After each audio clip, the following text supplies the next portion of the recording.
नमस्ते मित्रों, channel we are artist में आप सभी का स्वागत है। आज के इस एक कलाकार के एपिसोड में हम बात करेंगे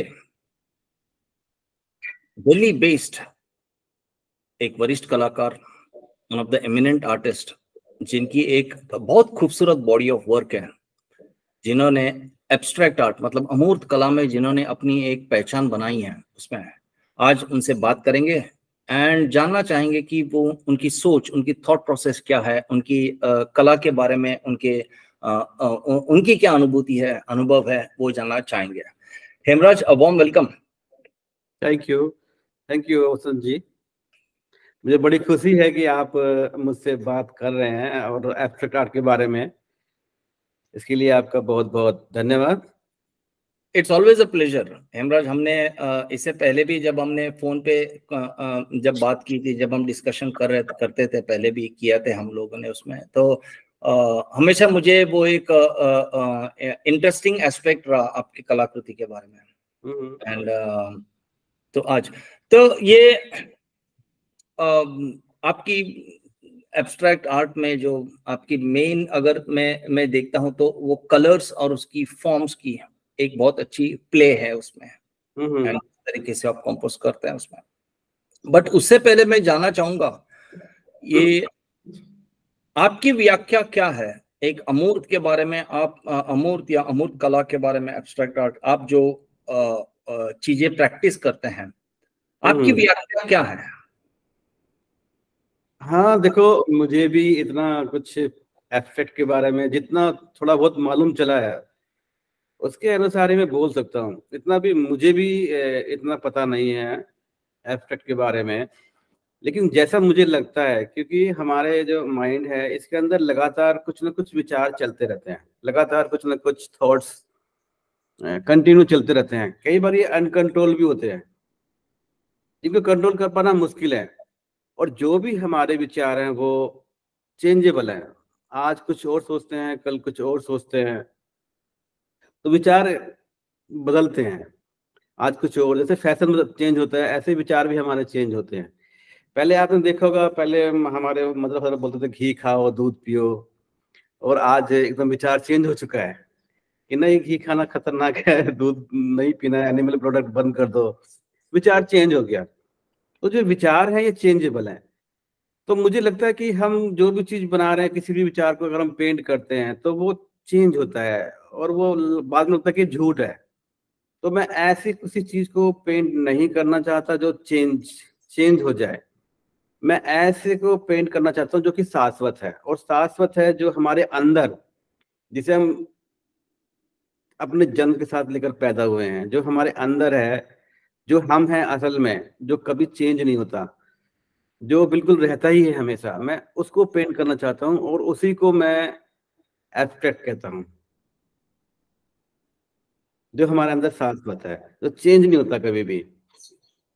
तो हाँ, कोई आकार नहीं है, कोई रूप नहीं है, लेकिन है, उसको मैं पेंट करना चाहता हूँ। डेफिनेटली उसमें एक आकार है, एक रूप है, क्योंकि अमूर्त का मतलब ये नहीं है कि उसमें कुछ नहीं है। एक्चुअली हाँ, उसमें भी एक ड्राइंग होती है वो उसकी, लेकिन निराकार होती है, वो आकार के बिना निराकार होती है। निराकार मतलब आकार तो हर जो भी कुछ चीज होगी उसका कुछ ना कुछ आकार होगा। हाँ, हाँ, जस्ट लेकिन लाइक अध्यात्म में हम कैसे सोचते हैं, मतलब आकार से निराकार तक, मतलब something which so form to formless बोलते हैं उसको। सो उसकी एक बहुत अच्छी, लेकिन आपकी कैनवस में, अगर मैं आपकी कैनवस की पॉलिटिक्स को देखूं, यहाँ पे पॉलिटिक्स मतलब वो सोशल पॉलिटिक्स नहीं, वो पॉलिटिक्स वाला पॉलिटिक्स नहीं, यहाँ पे कैनवस की पॉलिटिक्स मतलब हर एक, जैसे कि रंगभूमि में होता है, हर रंगभूमि में एक उसकी पात्र की एक पॉलिटिक्स होती है, उसकी एक कैनवस होती है। मतलब हर पात्र की अपनी भूमिका क्या, उसकी एटीट्यूड क्या है, उसकी ताकत क्या है, उसकी इंपॉर्टेंस क्या है, सिग्निफिकेंस क्या है, ऐसा उसके हिसाब से वो रंगभूमि, वो एक प्ले बनती है। जी, उसी तरह हमारे कैनवस में भी लाइंस हो, कलर्स हो, फॉर्म्स हो, इसकी एक राजनीति, एक पॉलिटिक्स होती है। सबकी अपनी अपनी एक भूमिका होती है, बिल्कुल बिल्कुल। है ना? तो मैं जब आपकी कैनवस में जब पढ़ने की कोशिश करता हूँ, मैं यूजुअली कैनवस में कलाकृति देखता नहीं हूँ, मैं पढ़ने की कोशिश करता हूँ कि उसमें वो उसकी खेल बहुत मुझे बहुत सुंदर लगती है, क्योंकि बैकग्राउंड में जो स्पेस है उसको आप जिस तरीके से कलर्स के साथ डिवाइड करते हैं, ऑटोमेटिकली अपना अपना एक फॉर्म बनता है, ज्योमेट्रिकल फॉर्म बनते जाता है, एंड उसके अंदर छोटे छोटे लाइंस हो, एंड कहीं तो बीच में का एक लाइन ऐसा घूम के आता है उसमें एक है ना। तो आपकी लाइंस अगर मैं घुमा हुआ एक दो लाइंस देखूं, एक दो बड़े फॉर्म्स को देखूं, छोटे छोटे एक लाइंस जैसे फॉर्म्स को देखूं, एंड बैकग्राउंड में वो स्पेस एंटायरली डिवाइडेड कलर्स के टुकड़ों पे है ना।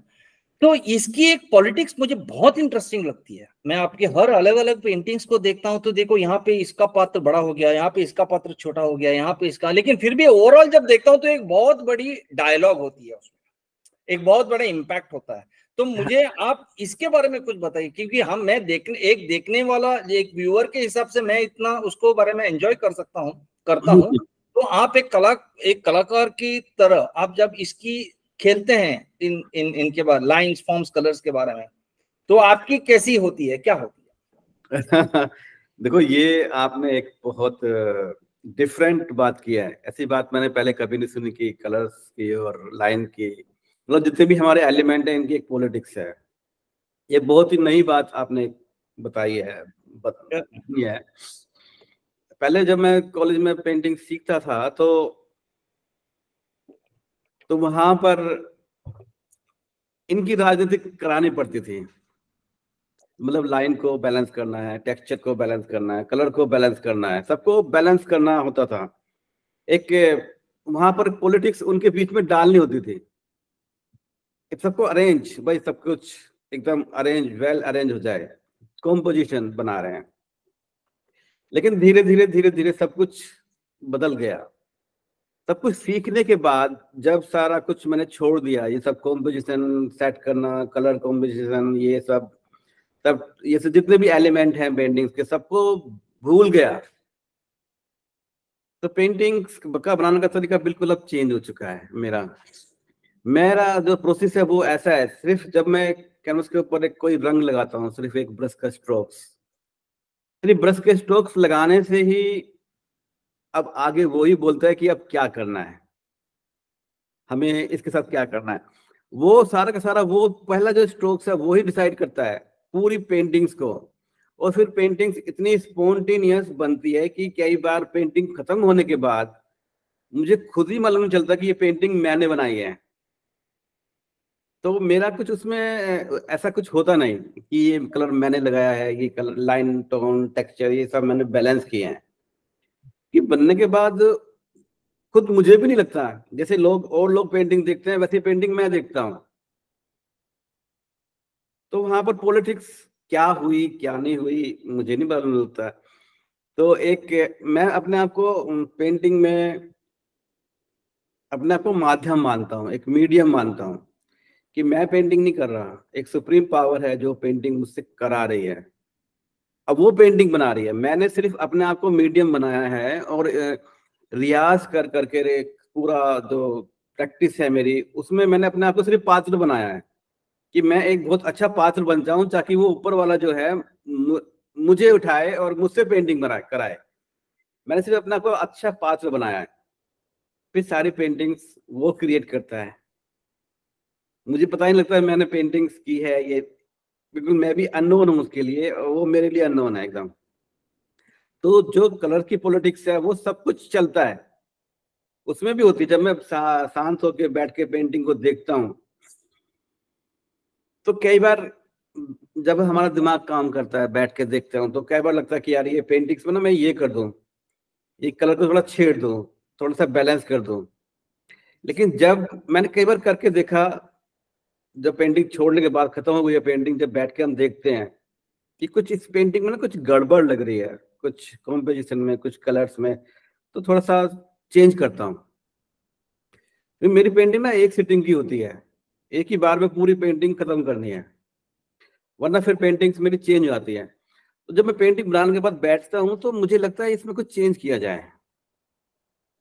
और मैंने कई बार चेंज करके देखा कि पेंटिंग्स में कुछ चेंज करता हूँ तो वो बिल्कुल वैसे लगता है जैसे टाट के पैमन उसमें लगा देते हैं, पत्ती लगा दी कोई एक कपड़े के ऊपर, एक वो कपड़ा लगा दिया और सिल कर, तो बिल्कुल वो अलग दिखता है। मेरा अलग बाद में किया हुआ काम बिल्कुल अलग दिखता है, वो मैच नहीं करता उससे। क्योंकि जो पेंटिंग मैंने बनाई थी वो मैंने तो बनाई नहीं, लेकिन जब मैंने सोच के समझ के उसमें काम किया वो काम मेरा अलग दिखता है। तो मैं अब पेंटिंग्स को कभी टच नहीं करता। पेंटिंग बन गई, पेंटिंग बनने के बाद बिल्कुल उसको टच नहीं करता, उसको बिल्कुल एक बार बन तो बन गई, फिर कोई यहाँ टचिंग। पे यहाँ पे एक बहुत इंटरेस्टिंग बात आपने कही है। यहाँ पे दो चीज है।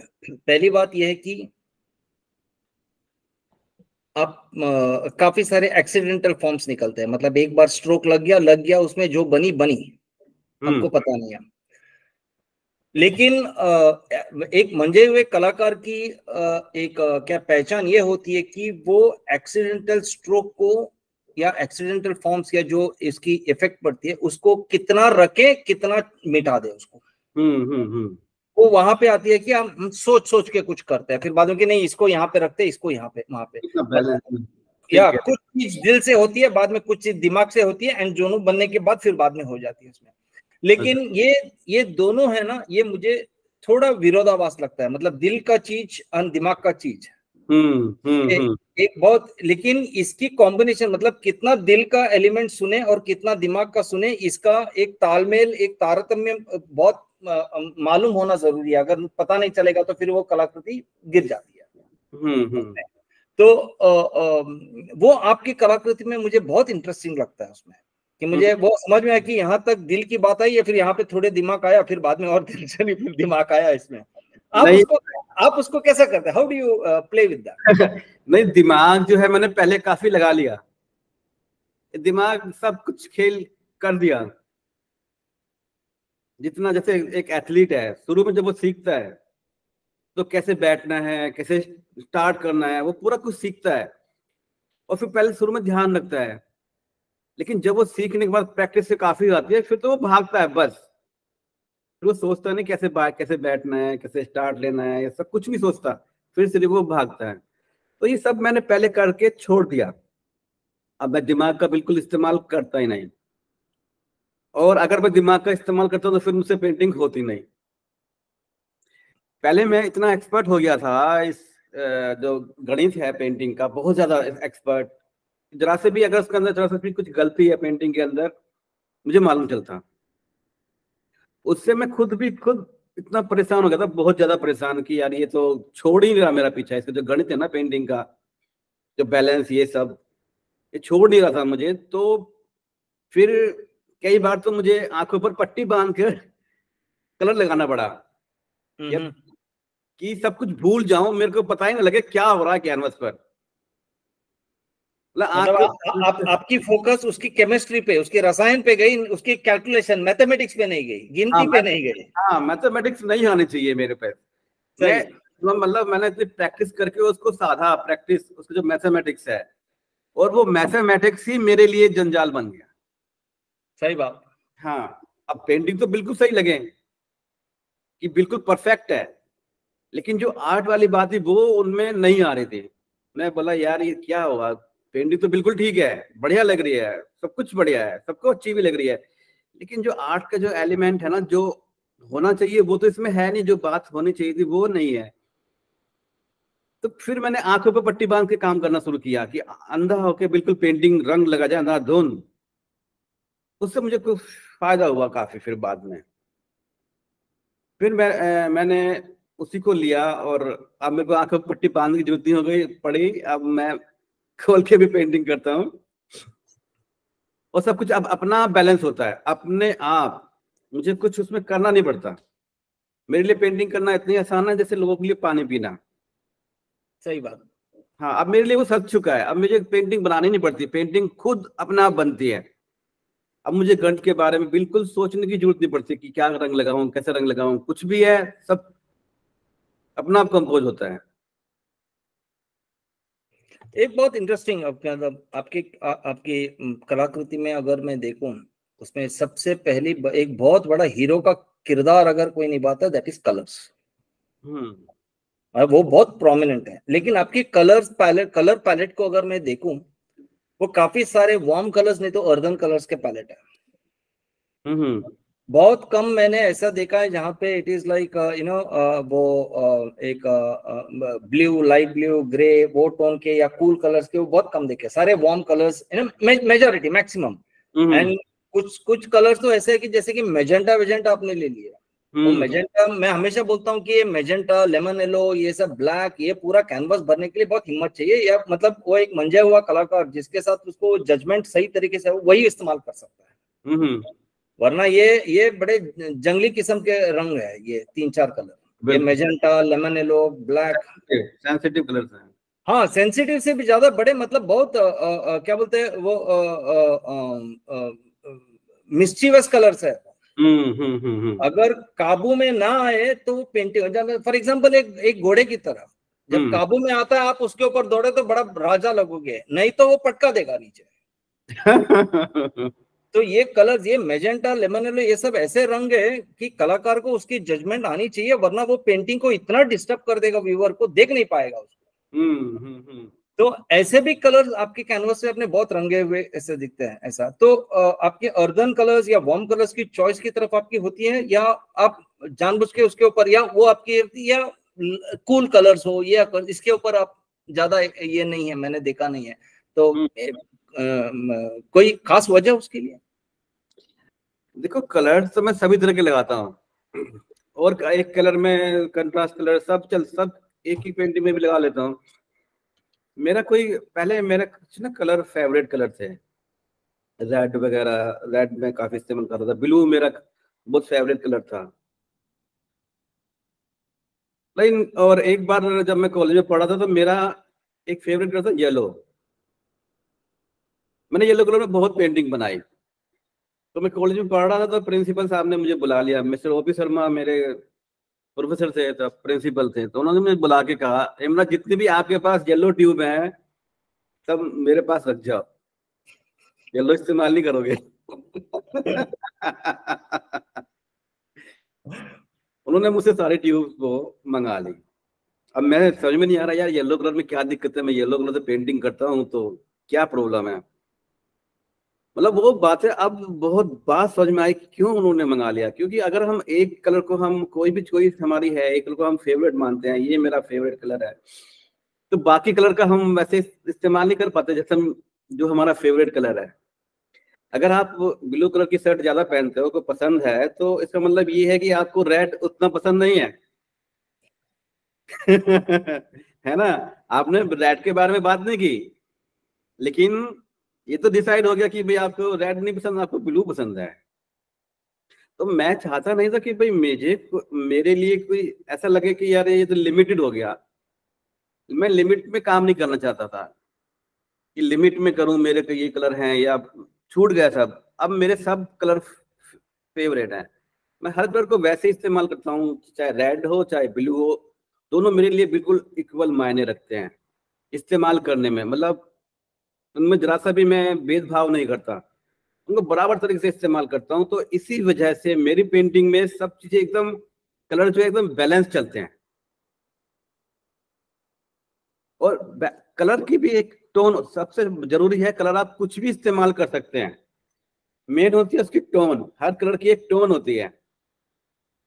आप रेड के साथ ब्लू लगा सकते हो बिल्कुल सेम फील के साथ, अगर उनकी टोन्स में आप एक निश्चित टोन्स को लेकर आए तो। और वो सब रियाज के बाद अपना आप आ जाता है, फिर वो अपना टोन्स वगैरह सब बनते चले जाती हैं। और बहुत मैं थिक कलर लगाता हूँ, थिन कलर मुझे पसंद ही नहीं है शुरू से। हाँ, वो तो मैं देखा हूँ, क्योंकि आपका मतलब वो कलर ट्यूब ऐसा लगता है, लेकिन कलर ट्यूब आप जब कलर अप्लाई करते हैं, आप जब पूरा मतलब उसका पूरा क्या बोलते हैं उसमें, उसकी एक नाच हो जाती है, एक हाँ। दंगल हो जाती है उसमें रंगों की। लेकिन उस नाच, उस दंगल को आप अगला स्टेप जो टेक्सचर्स बनाने में इस्तेमाल करते हैं, उसको आप चाहे रोलर से करें या ब्रश से करें या किसी स्टिक से करें, आप जैसा, ये बड़ा बहुत ही इंपॉर्टेंट एस्पेक्ट है आपकी पेंटिंग में, टेक्सचर्स। अब तक मैंने कहा कि कलर्स आपका हीरो एलिमेंट है, लेकिन अगर उस कलर्स के साथ, वो हीरो के साथ अगर कोई हीरोइन आती है तो that is your textures. Now जैसे कि कोई भी कला हो, उसके लिए 4 चीजों की जरूरत होती है। जैसे कहते हैं कि उसमें हमें शास्त्र चाहिए, तंत्र चाहिए, विद्या चाहिए और एस्थेटिक्स, सौंदर्य चाहिए। ये 4 से कोई भी कला हो, आप कविता, नाटक, संगीत, साहित्य, नृत्य कीजिए, कलाकृति कुछ भी कीजिए, ये 4 चीज की जरूरत है। ठीक कह रहे हैं। अब ये आपके इसमें शास्त्र बहुत क्लियर दिखता है, आकार से निराकार तक जाता है, फ्रॉम कॉन्शियस टू सबकॉन्शियस पे जाता है। वो एक बहुत सुंदर फिलोसफी उसमें है। विद्या है उसमें, मतलब आपको टेक्निकल नॉलेज जो है वो आता है उसमें। सौंदर्य, एस्थेटिक्स बहुत खूबसूरत है। मतलब एक वो मैं परसों रवि मांडलिक जी से बात कर रहा था कि जैसे उनकी पेंटिंग अमूर्त कला में उनकी जो फॉर्मलेस, वहां पे भी एक बहुत अच्छी ड्राइंग दिखती है मुझे, वैसे ही आपकी कलाकृति में भी फॉर्मलेस होने के बावजूद भी एक बहुत अच्छी ड्राइंग दिखती है उसमें। वो बहुत जरूरी है कि एब्स्ट्रैक्ट पेंटिंग में कि वो आकार ना होते हुए भी एक ड्राइंग दिखे उसमें। लेकिन ये जो दूसरी एस्पेक्ट है तंत्र की, टेक्निक की, ये टेक्निक है ना, इस पे बहुत अगर काफी एब्स्ट्रैक्ट लोगों को मैंने देखा है, जब उसके ऊपर ज्यादा फोकस होती है ना तो फिर मिमिक्री लगने लगती है वो। ओके। जैसे एक कलाकार का फर्क, बच्चन का कोई मिमिक्री कर रहा है ना, फिर हम उसे बच्चन नहीं मानते, हम कहते हैं कि बच्चन का मिमिक्री है ये। ठीक है। तो उसी तरह ये चारों का, जैसे मैंने कहा कि शास्त्र हो, तंत्र हो, विद्या हो, सौंदर्य हो, ये चारों का जब सही बैलेंस होता है ना, कलाकृति बहुत फर्स्ट क्लास होती है। तो आपकी कलाकृति में वो बहुत अच्छा प्रोमिनेंट है, वो ये चारों एस्पेक्ट का उसमें, इसलिए वो इतना पावरफुल लगता है आपकी कलाकृति। तो ये दूसरा एस्पेक्ट, टेक्निक, जिस टेक्निक की वजह से आप टेक्सचर्स निकालते हैं। फॉर एग्जांपल रोलर चलाए, बाद में थोड़ा बहुत किधर ब्रश के या छोटा लकड़ी से शायद आप उसे फॉर्म्स, लाइंस खींचे या कुछ करे, शायद करते हैं उसमें जो, मतलब मुझे आप ये टेक्सचर्स की, इस तंत्र की बैलेंसिंग बहुत खूबसूरत करते हैं। आप रोलर से वो जो टेक्सचर करते हैं, मुझे उसके बारे में थोड़ा जानना है। आप थोड़ा उसके बारे में थोड़ा विवरण कीजिए, वो टेक्सचर्स की प्लान, उसकी प्ले, उसका खेल।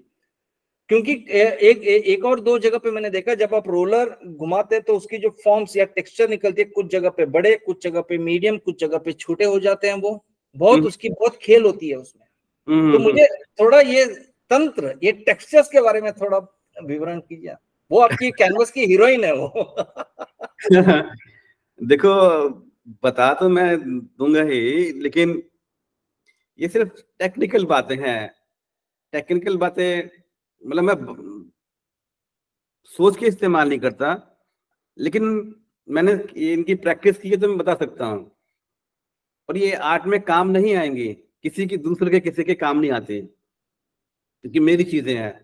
बिल्कुल, वो मिमिक्री हो जाती है। हाँ, वो किसी के काम नहीं आएंगे, लेकिन बता सकते हैं, उनके बारे में बात की जा सकती है। लेकिन जब मैं पेंटिंग करता हूँ तो मैं इनके बारे में बिल्कुल नहीं सोचता।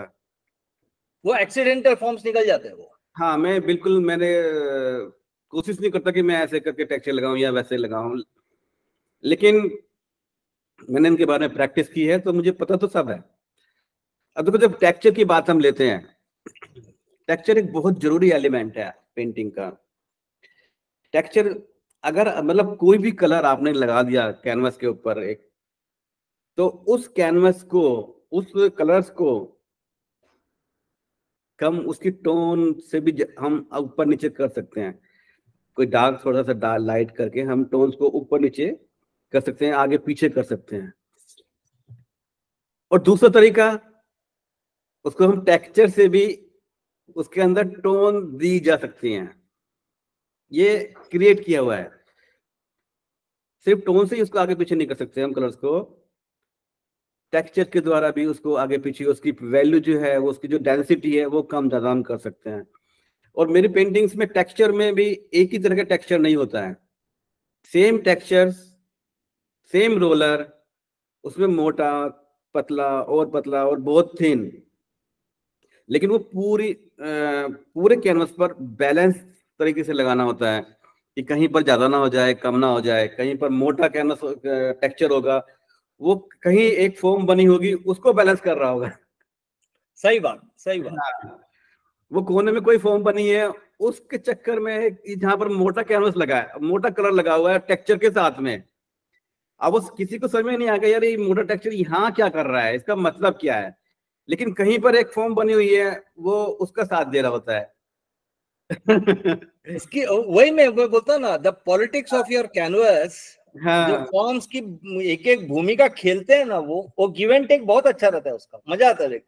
पूरी पॉलिटिक्स तो होती है, लेकिन जब हम बनाएंगे इनकी पॉलिटिक्स तब नहीं बन पाएगी। ये नहीं नहीं नहीं। सोते ही चलना, सोते ही चलता है। अगर हमने जरा सा भी सोचा तो फिर एक बनावटीपन उसमें आता है, एक कोशिश आती है। कई लोगों की पेंटिंग में अगर आप देखें, किसी की पेंटिंग में देखें, अगर उसमें दिखता है कि यार बहुत मेहनत की है, इस आर्टिस्ट ने बहुत मेहनत की है यार, तो फिर वो मेहनत है, पेंटिंग नहीं है। सही बात। है ना, फिर तो वो मेहनत ही है, पेंटिंग उसमें जरा भी नहीं होगी। लेकिन लगे हाँ पेंटिंग, मेहनत दिखे ना, उसकी मेहनत की हो, उसे जान लगाई हो, पेंटिंग में बहुत मेहनत की हो, लेकिन मेहनत, आसानी से निकल जाए, हाँ, आसान लेकिन से। मेहनत ना दिखे, उसकी पेंटिंग दिखे तब तो पेंटिंग है। ये बिल्कुल। तो मेहनत ही है। तो पेंटिंग्स में मेरे लिए सबसे जरूरी है प्लेफुलनेस। अगर पेंटिंग में खेल नहीं है, प्लेफुल तरीके से पेंट लगाया नहीं है, तो फिर वो पेंटिंग नहीं है, वो तो एक काम हो गया, एक जैसे दूसरे काम है, कलर का ये सब काम है, दूसरे काम है, लेबर का काम है, मतलब वो काम हो गया, फिर वो पेंटिंग से उसका कुछ भी लेना देना नहीं है। सब कुछ अपना, जैसे रविंद्रनाथ, जैसे पंडित रविशंकर हैं, कोई वो राग बजाते हैं, तो राग जब बजाएंगे तो एकदम ऐसा लगेगा कि राग अपना बज रहा है, बस उनके हाथ हिल रहे हैं और वो आवाज आ रही है। लेकिन अगर कोई शागिर्द जो नया सीखने के लिए उनके साथ बैठा है, वो भी वो राग बजाएगा, कहीं गलती नहीं होगी, लेकिन उसमें अंदर जो कोशिश है, वो राग बजाने की कोशिश, बस वो अटका देगी इसको। बिल्कुल। वो कोशिश निकल जाएगी तो फिर वो भी रविशंकर हैं। सही बात। संगीत में जैसे सुर लय ताल होते हैं, वैसे हमारे आर्ट में होता है lines forms colours.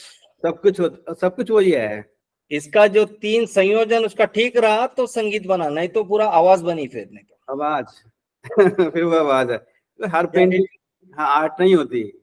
It's not music, it is noise then. हाँ वही से है, ऐसे पेंटिंग में भी ऐसा ही है। हम जो देखते हैं कि हर पेंटिंग जो है आर्ट को हम क्या लेते हैं, हर पेंटिंग आर्ट नहीं है। नहीं नहीं नहीं नहीं। कुछ विजुअल है बस। हाँ विजुअल है। मैं इसलिए मैं मतलब मैं जब काफी लोगों से मिलता हूँ कि कुछ चित्रकार होते हैं, फिर चित्रकार से कलाकार होते हैं, कलाकार के बाद जो कला साधक बनता है तब कलाकृति बनती है। तब हाँ, तब ये कलाकृति है। चित्रकार से नहीं होता है, कलाकार तो अभी भी थोड़ा ये है इसमें, लेकिन अगला हंत तक मतलब अब हम जब एक बॉडी ऑफ वर्क करते हैं एंड हम्म। उसमें मतलब आंख बंद करके भी अगर हमारी वो निकले उसमें, वो सोच वो ऑटोमेटिक बनती है बात। एंड वो बात मुझे बहुत आपकी कलाकृति में वो मुझे बहुत खूबसूरत दिखाई देता है मुझे। थैंक यू, अगर आपको लगता है ऐसा तो थैंक्स। एंड हर कैनवस आपकी पूरी अगर सीरीज को अगर देखो तो ऐसा लगता है कि वो एक सीरियल है, वो हर एपिसोड निकल रहा है वो, हम्म।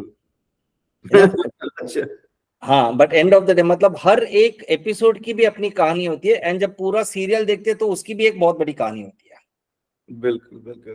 तो वो बहुत सुंदर इसमें। एंड एक चीज मुझे हमेशा लगी इसमें, आप पूरा ये छोटा छोटा लाइंस वगैरह करते हैं, एक दो बीच में एक फॉर्म्स रहता है इसमें, लेकिन एक लाइन कहीं तो घूमता है हम्म ऐसा। हम्म हम्म हम्म। एंड हमेशा मुझे ये लाइन क्यों आता है यार, इसकी आई मीन ये इसकी भूमिका क्या है। देखो वो लाइन मतलब क्या, कैसे भी ऐसा कभी कभी बीचों बीच कैनवस में ऐसा राउंड घूम के आता है, ऐसा कि सिधर जाता है, वो कहीं तो I have this thing I mean. असल में मेरी पेंटिंग्स जो बाद में दिखती है, वो छोटा सा हिस्सा होता है मेरा, बिल्कुल छोटा सा हिस्सा। जब मैं पेंटिंग शुरू करता हूँ तो उसके अंदर बहुत सारी चीजें बनती हैं, बहुत सारी चीजें, एकदम कॉम्प्लिकेशन होता है उसके अंदर, बहुत कॉम्प्लिकेटेड पेंटिंग होती है, बहुत ही ज्यादा कॉम्प्लिकेटेड, बहुत ज्यादा फॉर्म, बहुत ज्यादा लाइन, कलर, बहुत ज्यादा एकदम कॉम्प्लिकेटेड। जैसे मैं फिर उनको धीरे धीरे वो सब चीजें खत्म होती चली जाती हैं, एक के बाद इसको मिटा दिया, फिर इसको मिटा दिया, ये खत्म कर दिया, उसको लगा दिया, खत्म कर दिया, ये खत्म, फिर मिनिमल की तरफ बढ़ती हैं पेंटिंग्स मेरी। पहले सब कुछ बना देता हूँ, फिर मिनिमल, उल्टा ऐसा सिस्टम चलता है। और कुछ उसमें बचती हैं, वो लाइन आखिर में बच जाती है, वो चीज है मेरी लाइन। पहले वो लाइन कभी पूरी होगी, जब मैंने शुरू करता हूँ पेंटिंग तो वो लाइन छोटी नहीं होती है, काफी बड़ी लाइन होती है, पूरी फॉर्म होती है एक, फिर फॉर्म का एक हिस्सा बचता है। अच्छा। पूरी फॉर्म नहीं है, फॉर्म का हिस्सा, अवशेष है उसका। अच्छा। पूरी लेकिन वो कितना शेष बचाना है, कितना अवशेष रखना है, उसकी जजमेंट भी होना बहुत जरूर, मतलब बहुत जरूरी है वो चलती हाँ रहती। हाँ, क्योंकि उसकी जजमेंट अगर नहीं मिली तो वो पेंटिंग को डिस्टर्ब कर सकती है। वो तो पता नहीं, हाँ वो डिसीजन वो आपकी ताकत है।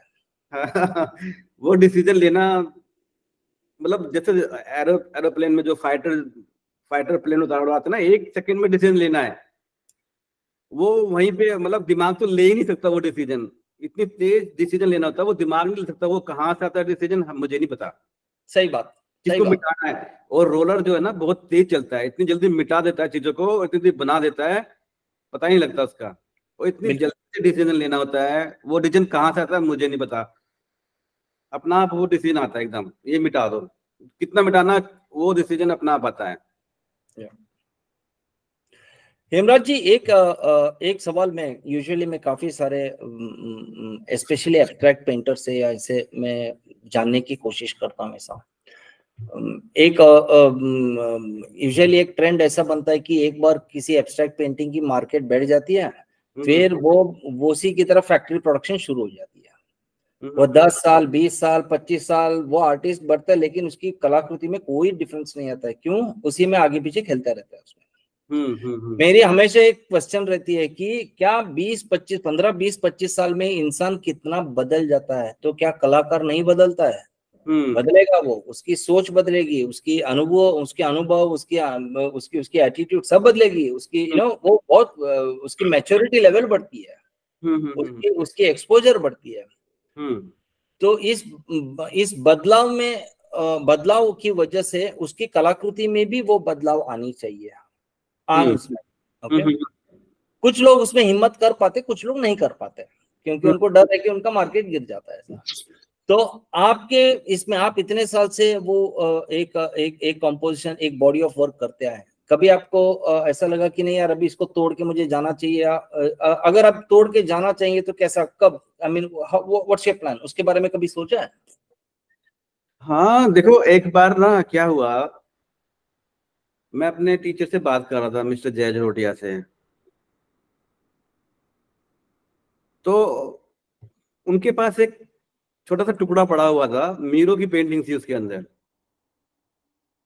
ये सवाल मैंने उनको उनसे ही उठाया था, जो आपने सवाल मुझसे उठाया ना ये सवाल मैंने उनसे तब किया था। तो उन्होंने कहा था, हेमराज ये जो कागज है, ये मीरो की पेंटिंग का टुकड़ा है, लेकिन कागज देखते ही मुझे मीरो पता लगा था कि ये मीरो है। एक पहचान है एक आर्टिस्ट की, मतलब टुकड़े से भी पहचान हो जाती है। तो ऐसे ही पहचान होती है आर्टिस्ट की, एक टुकड़ा भी उसकी पेंटिंग का मिल जाए तो पहचान हो जाए। तो तब उन्होंने मुझे इतनी बात तो कह दिया, लेकिन तब पेंटिंग में करता रहा। 10 साल बाद या 12 साल बाद फिर मुझे लगा कि अगर मेरी पेंटिंग को कोई उठाए, कोई भी टुकड़ा पेंटिंग का किसी भी लाइव स्टेज का, और उसे लग जाए कि ये हेमराज है, मेरी पेंटिंग का टुकड़ा उठाए और लगे कि ये हेमराज की पेंटिंग है, तो यार मैं तो लिमिटेड हो गया। तो फिर तो मैं तो कुछ किया ही नहीं, मेरा तो एक ही रहा, मतलब अब मेरा चेंज ही नहीं हुआ, मैं तो लिमिट लिमिट में काम करता रहा। अगर वो पहचान में आ गया तो मैं नहीं मानता, अगर अगर आप एक ही चीज पूरी जिंदगी भर बनाते हैं तो मतलब आपने एक ही पेंटिंग बनाई है। तो पेंटिंग्स आप, लेकिन आप रोज चेंज हो रहे हैं, रोज आप बदल रहे हैं, तो पेंटिंग आपकी क्यों नहीं चेंज हो रही है? और अगर आप एक चीज बनाते हो तो आप लिमिटेड हैं, आप इससे ज्यादा निकल नहीं रहे हैं। तो मैं तो कोशिश करता हूँ कि मैं हर रोज नया बनाऊं। अगर आप में ताकत है, आप में दम है, तो आप हर रोज नया बनाओ। मैं पेंटिंग्स बनाता हूँ, मेरी पेंटिंग्स एक पेंटिंग से दूसरी पेंटिंग मैच करती है, लेकिन अलग अलग राग लिए हुए होती है। अगर 3 पेंटिंग भी आप मेरी देखोगे तो तीनों पेंटिंग्स डिफरेंट डिफरेंट लगेंगी। मैं हर रोज नया बनाने की कोशिश करता हूँ, एक ही पेंटिंग के पीछे नहीं पड़ना चाहिए। आपकी यूजुअल कैनवस की साइज क्या होती है? साइज 1x1 फीट से लेके 8x8, 9 आप बाई छोटे भी वर्क करते हैं? हाँ 1x1 सभी साइज है उसमें। पेंटिंग्स में एक ही पेंटिंग के ऊपर नहीं टिक सकता। हाँ, ज्यादातर आर्टिस्ट के हमारे जो मास्टर्स हैं उनमें बहुत सारे आर्टिस्ट हैं, उनकी पेंटिंग उठा के देख लो, सबकी पेंटिंग को मिला दो तो एक पेंटिंग बन जाती है। सारी पेंटिंग जिंदगी मिला दो तो एक पेंटिंग बन जाती है। सही बात। हाँ, ऐसा नहीं, हर पेंटिंग अलग हो। क्या दिक्कत है? हमें दम तो करके करो।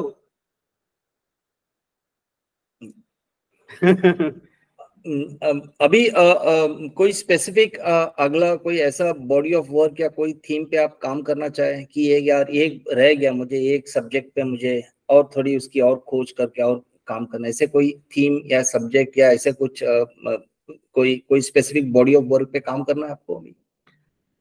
देखो, अभी मुझे स्कल्पचर में काम करना है। मेरे पास मैकेट तैयार है, वो मोनूमेंटल स्कल्पचर है, स्टेनलेस स्टील में बड़े बड़े स्कल्पचर को बनाने हैं, 50 फीट हाइट है उनकी।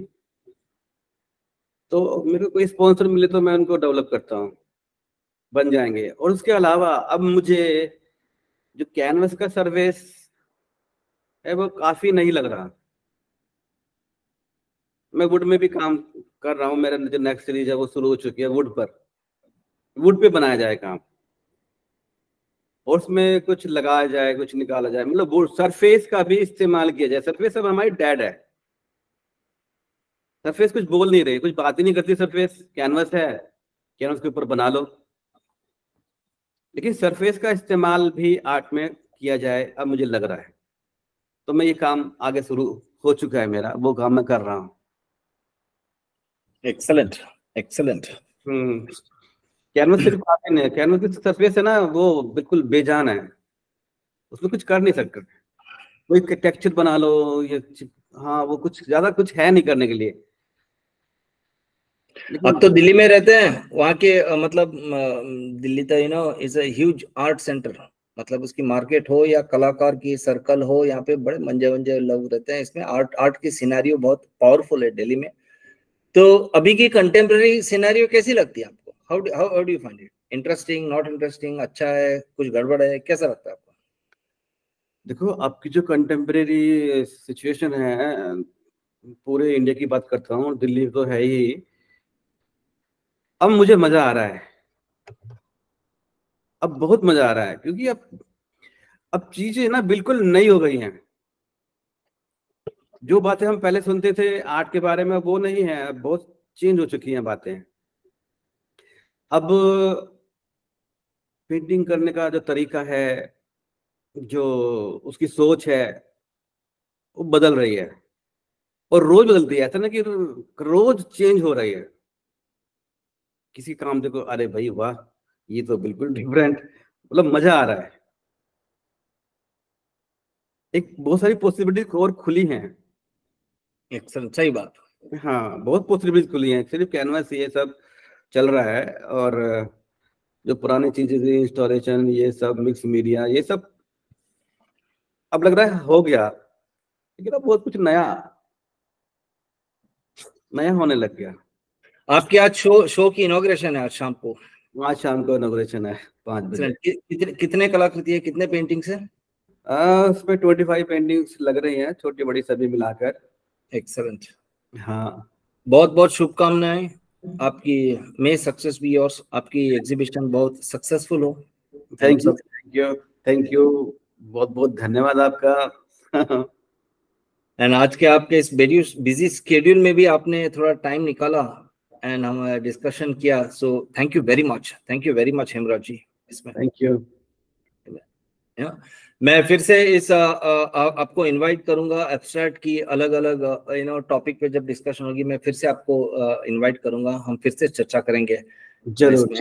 आज के इस कार्यक्रम में आप आए, बहुत thank you very much for sharing your experiences and views. Thank you.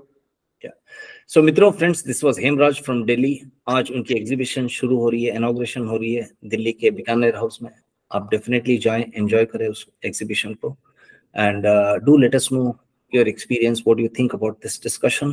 Like, comment and subscribe channel VR Artist, and thank you very much. Thank you very much, Hemraj ji. Thank you.